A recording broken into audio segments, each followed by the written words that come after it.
Dear sisters, dear friends, at the end of January, our 15th General Chapter elected me as your congregational leader and gave me a wonderful team to work with.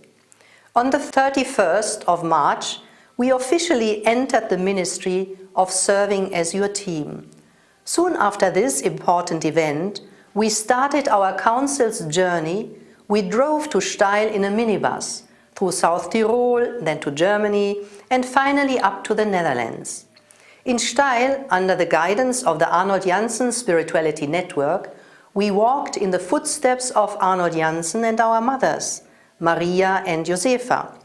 We reflected and prayed about their exercise of leadership in the initial stages of our congregation, and we drank from the well of our original inspiration as missionary sisters, servants of the Holy Spirit. We indeed have a very rich heritage, and the Holy Trinity is central to us and to our understanding of our mission. In our congregational directions, we speak of the dance of the Holy Trinity, which invites us to enter the dynamic of giving and receiving in a loving interchange, thus transforming the world with compassion. There is indeed so much which cries out for transformation in our world. I think especially of the terrible war situation between Russia and Ukraine. Our brothers and sisters are suffering the destruction of their homes and the death of loved ones. There seems no way to bridge the abyss between brothers and sisters.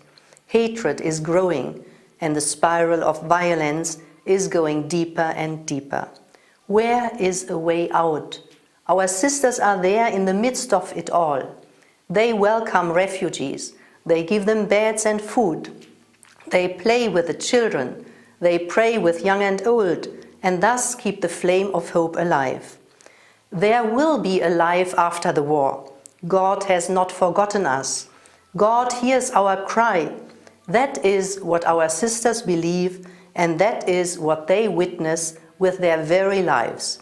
They transform the dark and bring light and consolation, which is otherwise so dim and so desperate. Let us support them and so many others during these difficult times with our prayers and whatever help we can offer.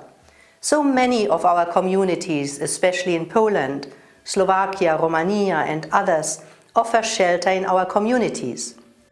We in Rome have also welcomed 7 Ukrainian women.